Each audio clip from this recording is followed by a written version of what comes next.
নারায়ণগঞ্জের সিদ্ধিরগঞ্জে চাঁদা না দেওয়ায় দোকানের মালামাল লুটপাট ও বন্ধ করে দেওয়ার অভিযোগ পাওয়া গেছে। অভিযোগকারী মাহমুদুল হাসান পাইনাতি নতুন মহল্লা এলাকার বাসিন্দা। সোমবার ৮ অক্টোবর সিদ্ধিরগঞ্জ থানায় লিখিত অভিযোগ দায়ের করেন তিনি। অভিযোগে তিনি চিটাগাং রোড এলাকায় হাজী নেকবর আলী সুপার মার্কেটের মালিক আনোয়ার হোসেন ও তার ভাই দেলোয়ার মিরাজকে অভিযুক্ত করেছেন। মাহমুদুলের দাবি, ২০১২ সালে তিনি চিটাগাং রোড এলাকায় মার্কেট সংলগ্ন সরকারি রাস্তায় কাপড়ের দোকান দেন। তখন মার্কেট মালিক পক্ষ তার সঙ্গে একটি দোকান বিক্রয়ের চুক্তিপত্র তৈরি করে ১ লাখ টাকা নেয়। পরে দোকানের পজিশনের নামে আরও ৪ লাখ টাকা নেয়। এরপর প্রতি মাসে জমিদার ভাতা হিসেবে ৫,০০০ টাকা করে দিতে হয়।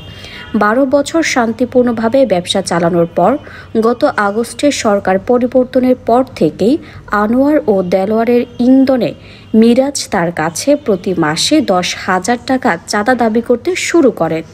বাধ্য হয়ে কয়েক মাস তিনি চাঁদা দিলেও সম্প্রতি মিরাজ ও তার সহযোগীরা আরও ৫ লাখ টাকা দাবি করে। তিনি টাকা দিতে অস্বীকৃতি জানালে অভিযুক্তরা তাকে ভয় ভীতি দেখিয়ে দোকান বন্ধ করে দেয় এবং গত ৭ অক্টোবর রাতে দোকান লুট করবে বলে অভিযোগে উল্লেখ করা হয়।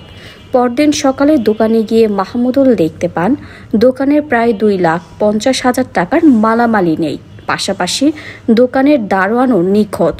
তার ধারণা, দারোয়ানকে সঙ্গে নিয়ে পরিকল্পিতভাবে এই লুটের ঘটনা ঘটানো হয়েছে। এ বিষয়ে জানতে অভিযুক্ত মার্কেটের মালিক আনোয়ার হোসেনের মুঠোফোনের নম্বরে কল করলে সংযোগ পাওয়া যায়নি।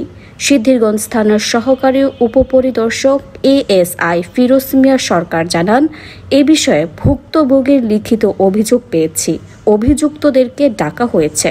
বিষয়টি তদন্ত করে দেখা হচ্ছে।